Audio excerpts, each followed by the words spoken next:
हिंदी दर्शन में आपका स्वागत है। हम कक्षा 11वीं एवं 12वीं में चलने वाली पुस्तक हिंदी साहित्य का संक्षिप्त इतिहास का अध्ययन कर रहे हैं। पिछली कक्षाओं में हमने भक्तिकालीन जो काव्य धारा है, निर्गुण काव्य धारा, उसमें नामदेव और कबीरदास जी के संबंध में अध्ययन किया। आज की कक्षा में हम रैदास जी को पढ़ेंगे। इनका समय 15वीं शताब्दी के आसपास था। लगभग 15वीं शताब्दी का उत्तरार्ध काल और 16वीं शताब्दी के पूर्वार्ध का काल इनका माना गया है। ये जाति से चमार थे और इनका जन्म काशी में हुआ था। इनकी जाति से संबंधित कुछ पंक्तियाँ, कुछ पद हमें मिलते हैं जिनमें यह माना गया है कि ये जाति से चमार थे। जाति भी ओछी, कर्म भी ओछा, ओछा कशब हमारा, नीच प्रभु ऊंच कियो है, कह रे देश चमारा। ये रैदास जी ने स्वयं ही अपने पदों में उल्लेखित किया है कि ये जाति से चमार थे।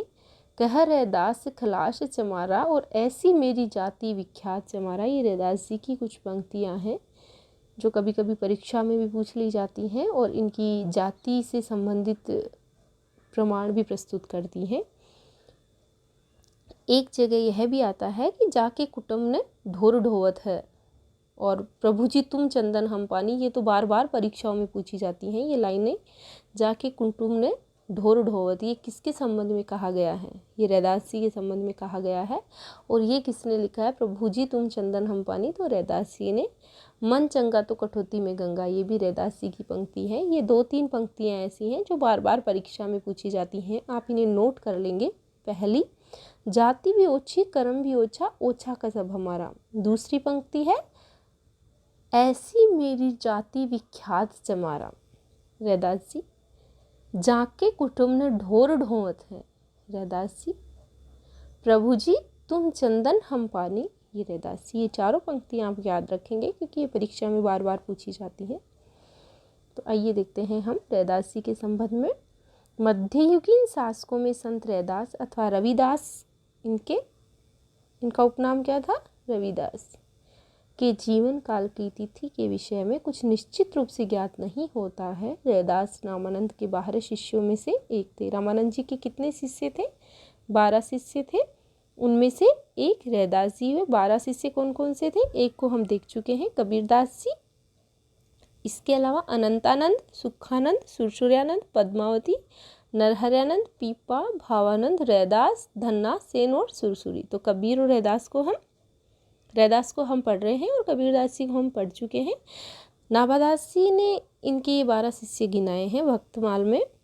और ये जो 12 शिष्य हैं रामानंद जी के, इनके विषय में कभी कभी पूछ लिया जाता है कि कौन सा शिष्य नहीं है। तो ये 12 शिष्य हैं, इनके नाम आप ध्यान में रखेंगे। इनके समकालीन धन्ना और मीरा, इनके समकालीन कौन थे? धन्ना और मीरा ने अपनी रचनाओं में बहुत श्रद्धा के साथ इनका नामोल्लेख किया है। यह भी कहा जाता है कि मीराबाई रैदास की शिष्या थी। ये प्रश्न भी पूछा जाता है कई बार। रैदास ने अपने एक पद में कबीर और सेन का भी उल्लेख किया है, जिससे स्पष्ट हो जाता है कि वे कबीर से छोटे थे। कभी कभी क्रम से लगाने वाले प्रश्नों में पूछ लिया जाता है क्योंकि इनका जो जन्म काल है वह कबीरदास जी के आसपास बैठता है। इसलिए सबसे पहले हम रामानंद को लगाएंगे, फिर कबीरदास जी को और फिर रैदास जी को। तो ये कबीर से छोटे थे। रैदास की परिचय में उनका जन्म काल का उल्लेख नहीं है। अनुमानतः 15वीं सदी उनका समय रहा होगा। रैदास जी की कविता में सामाजिक विषमता के प्रति विरोध का भाव है। ये सत्य असत्य वाले कथनों में पूछा जा सकता है कि क्या रैदास जी की जो कविता है उसमें सामाजिक विषमता के प्रति विरोध मिलता है?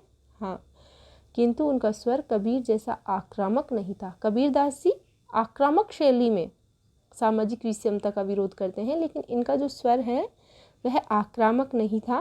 रैदास की कविता की विशेषता उनकी निरहता है। वे अनन्यता पर बल देते हैं। वह कविता में बार बार अपने को चमार कहकर संबोधित करते हैं। कह रैदास खलास समारा, यह लाइन हम आपको बता चुके हैं। या ऐसी मेरी जाति विख्यात समारा, किसकी है? रैदास जी की पंक्तियां हैं। रैदास जी काशी के आसपास के थे। इनकी रचनाओं का कोई व्यवस्थित संकलन नहीं है, वह मात्र फुटकल रूप में ही उपलब्ध होता है। आदि ग्रंथ में इनके कतिपय पद मिलते हैं, कुछ फुटकल पद सतबानी में हैं, इनके कुछ फुटकल जो पद हैं वह सतबानी में हैं। भक्ति भावना में उनमें वह बल भर दिया था जिसके आधार पर वे डंके की चोट पर घोषित कर सके थे कि उनके कुटुंबी आज भी बनारस के आसपास ढोर ढोते हैं। ढोर यानी मुर्दा पशु ढोते हैं, और दासानुदास रैदास उन्हीं का वंशज है। तो यह पंक्ति कई बार परीक्षाओं में पूछी जाती है। जाके कुटुंब सब ढोर ढोवत फिर ही अजू बनारस या आसपास, यानी इनके जो कुटुंबी हैं आज भी बनारस के आसपास में ढोर ढोते हैं। आचार सहित विप्र कर ही दंड उत्तीर्ण तने रविदास दासानुदासा। इसे आप अच्छे से याद कर लेंगे, क्योंकि कई बार ये पहली लाइन देकर पूछा जाता है, जाके कुटुंब सब ढोर ढोवत है। तो किसके कुटुंब के विषय में यहाँ बात हो रही है? रैदास जी के कुटुंब के विषय में। अनन्यता, भगवत प्रेम, दैन्य, आत्मनिवेदन और सरल हृदयता इनकी रचनाओं की विशेषता है। रैदास जी की भाषा सरल, प्रवाहमयी और गीता के गुणों से युक्त है। अपनी कविता में इन्होंने जन सामान्य की निश्चल भाव से भक्ति की ओर उन्मुख होने का प्रयत्न किया है। कैसे? अब कैसे छूटे राम नाम रट लागी, प्रभु जी तुम चंदन हम पानी। यह भी कई बार परीक्षाओं में पूछी गई है। जाकी अंग अंग बास समानी, प्रभु जी तुम घन बन हम मोरा, जैसे चितवन चंद चकोरा। प्रभु जी तुम दीपक हम बाती, जाकी ज्योति वरे दिन राती। प्रभु जी तुम मोती हम धागा, जैसे सोने मिलत सुहागा। प्रभु जी तुम स्वामी हम दासा, ऐसी भक्ति करे रे दासा।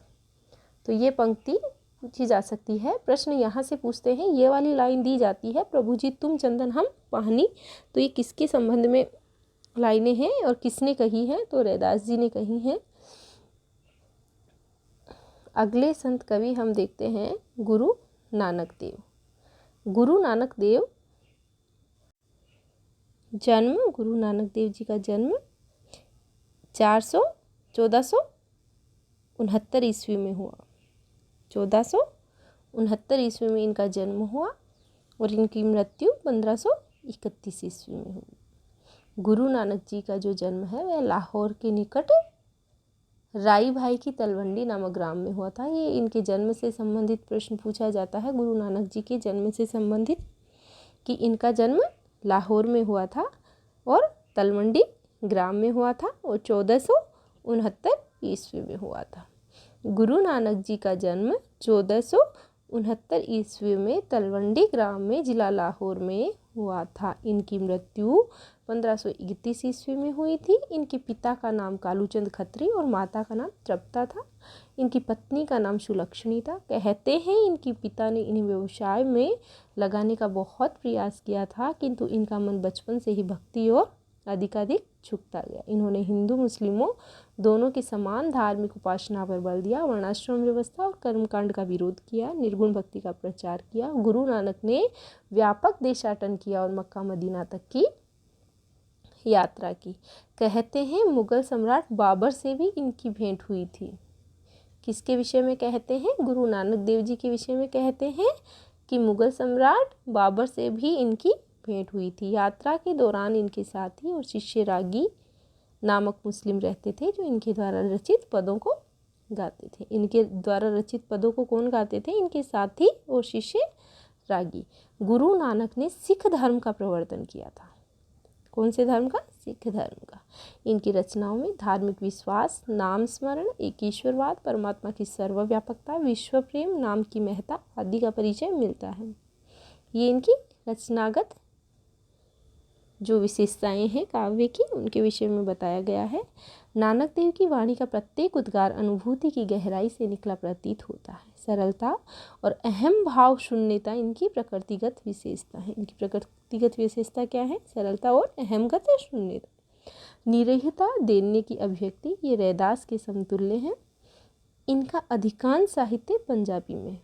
इनका अधिकांश साहित्य पंजाबी में है, किंतु कहीं कहीं ब्रज भाषा, खड़ी बोली का प्रयोग भी मिलता है। मतलब इन्होंने जो अधिकांश साहित्य है वह पंजाबी में लिखा था और ब्रजभाषा और खड़ी बोली में भी इनका प्रयोग देखने को मिलता है। इनके दो पुत्र हुए थे, श्रीचंद और लक्ष्मीचंद। इनका जो पुत्र श्रीचंद था उन्होंने उदासी संप्रदाय की स्थापना की थी। इनकी जो रचनाएं हैं वो जपूजी, असादीवार, रहीरास और सोहिला और नसीहतनामा। तो नसीहतनामा इनकी खड़ी बोली में लिखित रचना है, कई बार परीक्षाओं में पूछी जाती है। जो जपूजी है उसमें जो नानक दर्शन का सार है वह देखने को मिलता है, तो इनकी रचनाओं को भी आप ध्यान में रखेंगे। आगे देख लेते हैं हम। इनकी बानियों का संग्रह आदि ग्रंथ के महला नामक खंड में मिलता है। इनकी बानियों का संग्रह आदि ग्रंथ के महला नामक खंड में मिलता है। तो महला में क्या मिलता है? बानियों का संग्रह। इनमें शब्द और सलोकों के साथ जपूजी, असादीवार, रहीरास, सोहिला का भी संग्रह मिलता है। तो जपूजी में इनका संपूर्ण जो नानक दर्शन है उसका सार है, और नसीहतनामा इनकी खड़ी बोली में रचित रचना है। गुरु नानक की परंपरा में उनके उत्तराधिकारी गुरु कवि हुए। इनमें कौन कौन हुए? गुरु अंगद, गुरु अमरदास, गुरु रामदास, गुरु अर्जुन देव, गुरु तेग बहादुर और 10वें गुरु गोविंद सिंह। तो इनका जन्म आप देख लेंगे, बहुत ज़्यादा जन्म के विषय में पूछा नहीं जाता है। इनकी जो शिष्य परंपरा है उसके संदर्भ में आप ध्यान में रखेंगे। गुरु गोविंद सिंह जी ने अनेक ग्रंथों की रचना की। गुरु नानक की कविता का एक अंश यह है, जैसे जो नर दुख में दुख नहीं माने, सुख स्नेहि अरु भय नहीं जाके, कंचन माटी जाने, नहीं निंदा नहीं स्तुति जाके, लोभ मोह अभिमाना, हर्ष सोत ते रहे निचारो, नाही मान अपमाना। तो जो नर दुख में दुख नहीं माने, ये पहली लाइन देख के आपसे पूछा जा सकता है कि किसकी है? जो नर दुख में दुख नहीं माने, तो आप क्या कहेंगे? गुरु नानक जी की है। इनका जो नसीहतनामा है वह खड़ी बोली में लिखित इनका काव्य है। अधिकांश साहित्य इन्होंने पंजाबी भाषा में लिखा है। इनके द्वारा रचित पदों को गुरु ग्रंथ साहब के महला नामक प्रकरण में शामिल किया है। ये सब बातें आप याद रखेंगे। और यह जो इनका स्थान है, जन्म स्थान, वह लाहौर के निकट है।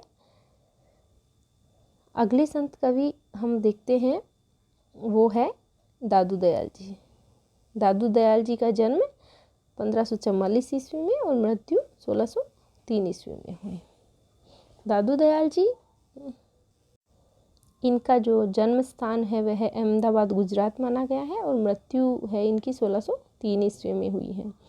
दादू दयाल जी के गुरु का नाम वृद्ध भगवान जन गोपाल द्वारा रचित एक की रचना है, उसके अनुसार वृद्ध भगवान इनके गुरु माने जाते हैं। इन्होंने प्रमुख 3 रचनाओं का संकलन किया दादू दयाल जी ने। सबसे महत्वपूर्ण जो प्रश्न है वह यही है, और यहाँ से प्रश्न आता है कि दादू दयाल जी के संकलित जो 3 ग्रंथ हैं वो हैं हरडेवाणी, अंगवधू और दादू दयाल। तो जो इनकी हरडेवाणी है इसका संकलन किसने किया? इनके शिष्य संत दास और जगन्नाथ दास ने मिलकर किया। हरडेवाणी का संकलन किसने किया? संत दास और जगन्नाथ दास ने मिलकर किया। और अंगवधू है, इसका संकलन इनके शिष्य रज्जब ने किया। और जो दादू दयाल जी हैं, मतलब दादू दयाल जी की जो रचना, जो ग्रंथ है दादू दयाल, उसका संकलन परशुराम चतुर्वेदी द्वारा किया गया। और इनकी रचनाओं का जो प्रामाणिक संकलन है वो यही माना जाता है दादू दयाल। तो इनकी 3 ग्रंथ याद रखेंगे आप। कौन कौन से? हरडेवाणी, पहली हरडेवाणी याद रखेंगे जिसका संकलन संत दास और जगन्नाथ दास ने किया। दूसरी है अंगवधू जिसका संकलन रज्जब जी ने किया। और तीसरी है दादू दयाल जिसका संकलन परशुराम चतुर्वेदी ने किया। इन्होंने दादू पंथ यानी परब्रह्म संप्रदाय का प्रवर्तन किया। ये प्रश्न कई बार पूछा जाता है कि दादू दयाल जी ने दादू पंथ चलाया, इसका प्रवर्तन किया, जिसे परब्रह्म संप्रदाय के नाम से जाना जाता है। और इनका जो सत्संग स्थल है वह अलग दरीबा के नाम से जाना जाता है। ये जीके में भी कई बार पूछा जाता है, और भक्तिकालीन जो साहित्य से संबंधित प्रश्न हैं उनमें भी पूछा जाता है। इन्हें राजस्थान का प्रमुख संत माना जाता है और राजस्थान के कबीर के नाम से जाना जाता है। ये जो हैं दादू दयाल जी, इनकी जो प्रमुख पीठ है वह जयपुर में है, नरेना नामक स्थान पे। इनकी काव्य भाषा वैसे तो ब्रज रही है, जिसमें राजस्थानी और खड़ी बोली के मिश्रित शब्द देखने को मिलते हैं। दादू पंथ का वैसे अधिकांश साहित्य है हमें ढूंढाड़ी भाषा में रचित मिलता है। तो आइए देखते हैं हम दादू दयाल जी के बारे में। दादू पंथ के प्रवर्तक दादू दयाल का जन्म कहाँ हुआ? गुजरात में हुआ, अहमदाबाद में। कब हुआ? 1544 ईस्वी में हुआ। इनकी मृत्यु 1603 ईस्वी में हुई। राजस्थान प्रांत के जयपुर के निकट नराणा गांव में हुई। मृत्यु नराणा में, क्योंकि नराणा में क्या था? इनकी प्रमुख पीठ बनी हुई थी। नरेना या नारायण नाम से जाना जाता है। इनके अनुयायियों का प्रधान मठ दादू द्वारा वर्तमान है। दादू को परब्रह्म संप्रदाय, ये प्रश्न भी कई बार पूछा गया है, परब्रह्म संप्रदाय का प्रवर्तन माना जाता है। बाद में इस परब्रह्म संप्रदाय को दादू पंथ के नाम से संबोधित किया गया। ये सब चीज़ें आप नोट कर लेंगे। कुछ लोग उन्हें गुजराती ब्राह्मण मानते हैं तो कुछ लोग उन्हें माचिया दुनिया जाति के मानते हैं। प्रोफेसर चंद्रिका प्रसाद त्रिपाठी और क्षितिज मोहन सेन के अनुसार दादू मुसलमान थे और उनका नाम दाऊद था। कहते हैं दादू बालक रूप से साबरमती नदी में बहते हुए लोधीराम नामक ब्राह्मण को मिले थे। दादू के गुरु का भी निश्चित रूप से पता नहीं है। कुछ लोग मानते हैं कि वे कबीर के पुत्र कमाल के शिष्य थे। पंडित रामचंद्र शुक्ल का विचार है कि उनकी वाणी में कबीर का नाम बहुत जगह आया है और इसमें कोई संदेह नहीं कि वे उन्हीं के मतानुयायी थे। दादू की रचनाओं का संग्रह उनके दो शिष्यों संत दास और जगन्नाथ दास से किसने किया? हरडेवाणी। ये आप अच्छे से याद रख लेंगे, बहुत महत्वपूर्ण प्रश्न है, कई बार पूछा भी जा चुका है। इनके प्रमुख शिष्य रज्जब जी ने इनमें पाई जाने वाली त्रुटियों को सुधार कर क्या किया? अंगवधु नाम से इसे प्रस्तुत किया। इसे भी याद रखेंगे, रज्जब जी ने अंगवधु नाम से, संत दास और जगन्नाथ दास जी ने हरडेवाणी नाम से। दादू की एक अन्य रचना कायाबेली है। इन रचनाओं में दादू का संत हृदय की स्पष्ट छाप मिलती है। तो कायाबेली का नाम कई बार मिलता है कि किसकी रचना है, कायाबेली पूछ लिया जाता है तो वह दादू की है। दादू की वाणी में ईश्वर की सर्वव्यापकता, सद्गुरु की महिमा, आत्मबोध, संसार की अनित्यता का निरूपण हुआ है। दादू भी कबीर के समान अनुभव को ही प्रमाण मानते थे। उन्होंने सगुण और निर्गुण की बौद्धिक जो टकराहट है उससे कविता को दूर रखा। उनकी कविता में प्रेम भाव की अभिव्यक्ति हुई है। यह प्रेम निर्गुण निराकार ईश्वर के प्रति है। भाई रे ऐसा पंथ हमारा, भाई रे ऐसा पंथ हमारा, द्वेपक रहित पंथ गह पूरा, अबरन एक अधारा, वाद विवाद काहू सो नाही, मैं हूँ ना जग थे न्यारा। समदृष्टि सो भाई सजग पे आप ही आप विचारा, मैं ते मेरी यह मति नाही निर्बोरी निर्विकारा, काम कल्पना कदे न कीजिए पूर्ण ब्रह्म पियारा, ऐसी पति पहुँची पार गही दादू सो तब सहज संभारा। किसकी हैं ये पंक्तियाँ? भाई रे ऐसा पंथ हमारा, दादू दयाल जी का। इन्होंने कहा है कि भाई रे ऐसा पंथ हमारा।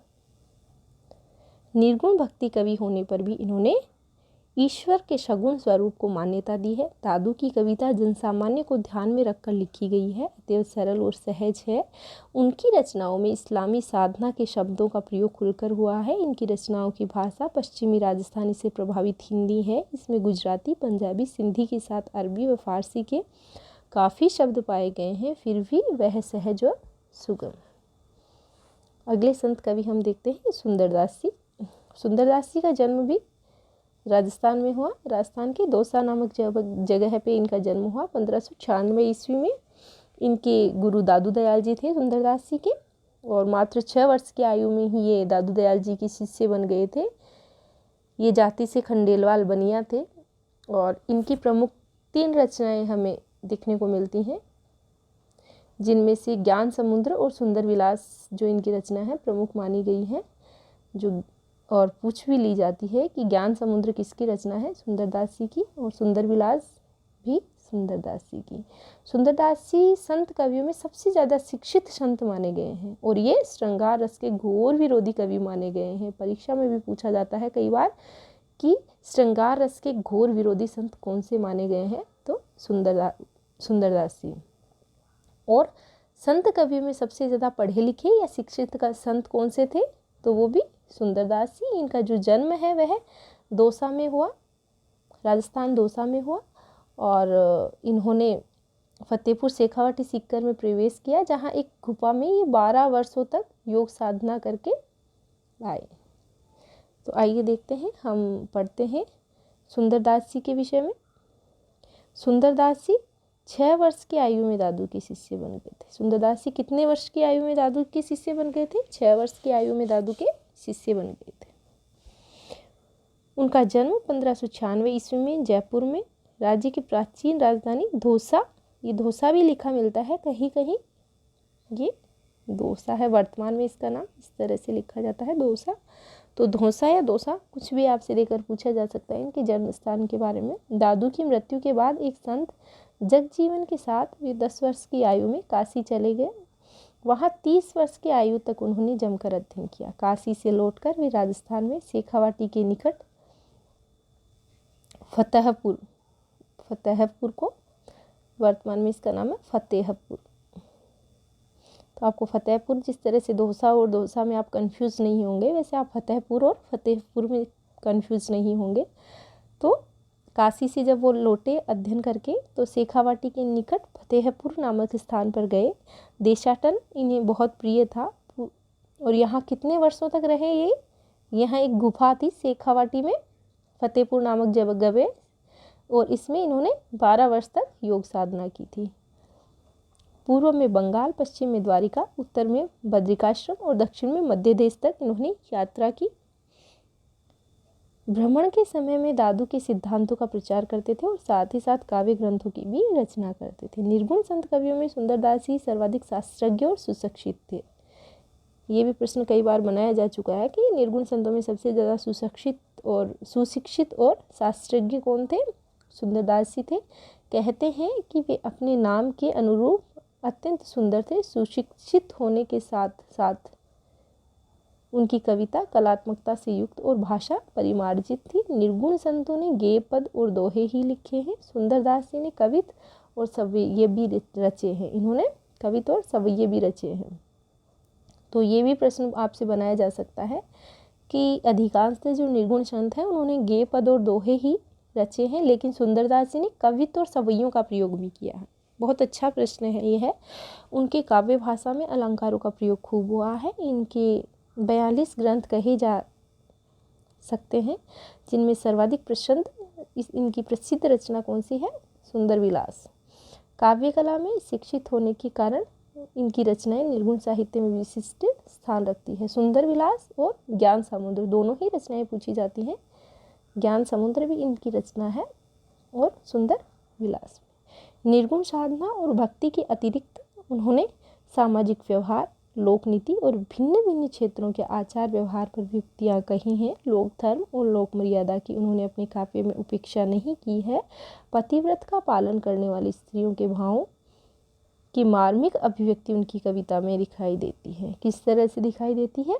पति ही है ज्ञान ध्यान, पति ही है पुण्यदान, पति ही है ज्ञान ध्यान, पति ही है पुण्यदान, पति ही है तीर्थ नहान, पति ही को मत है, पति बिनु पति नाही, पति बिनु गति नाही। अर्थात पति को ही इन्होंने सब कुछ माना है।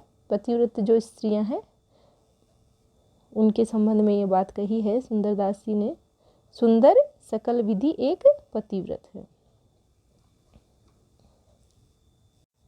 तो हम क्या कहेंगे कि सुंदरदास जी का जन्म दौसा राजस्थान में हुआ और इन्होंने ये शिष्य बन गए थे 6 वर्ष की आयु में ही दादू दयाल जी के।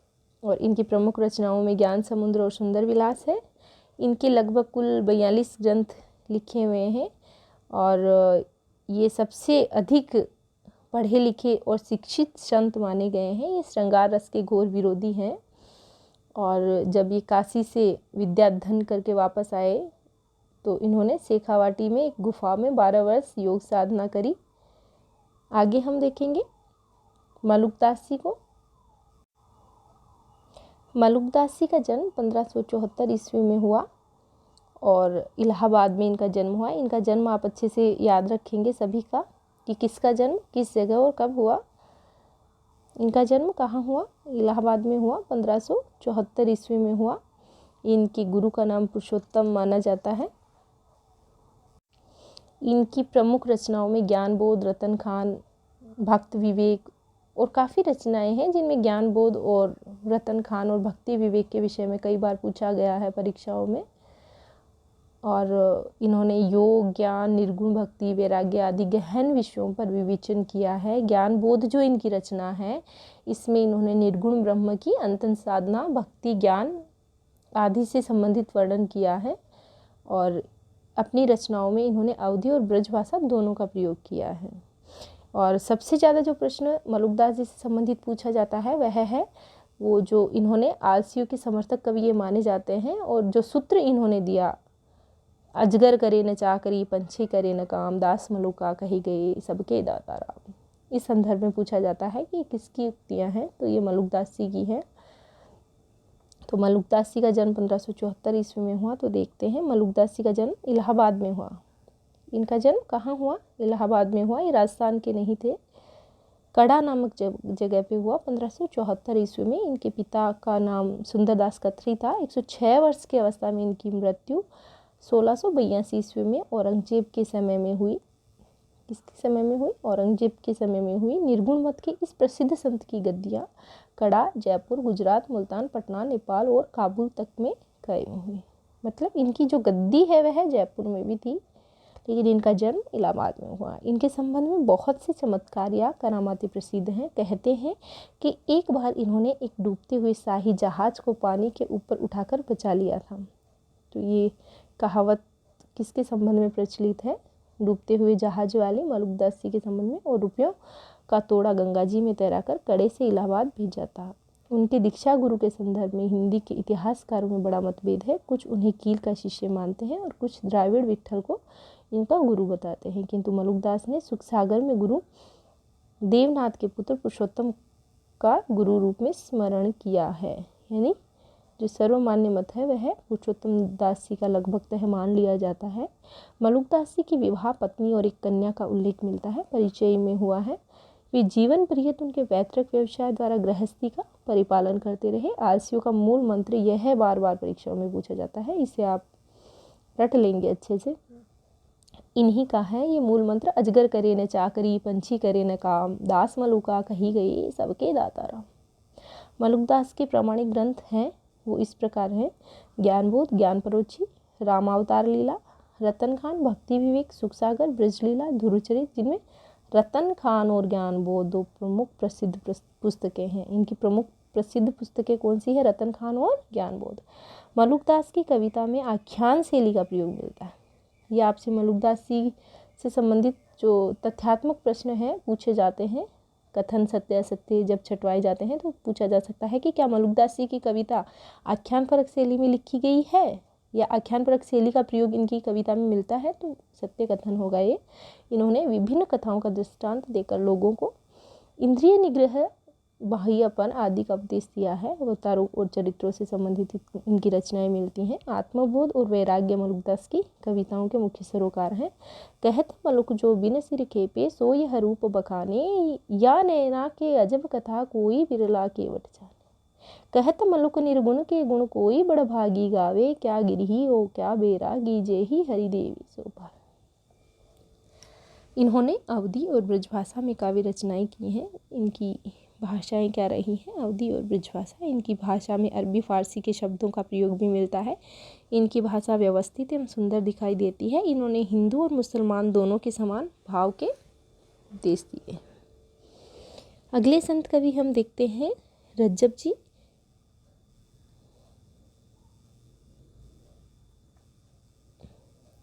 रज्जब जी का समय 17वीं शताब्दी माना जाता है।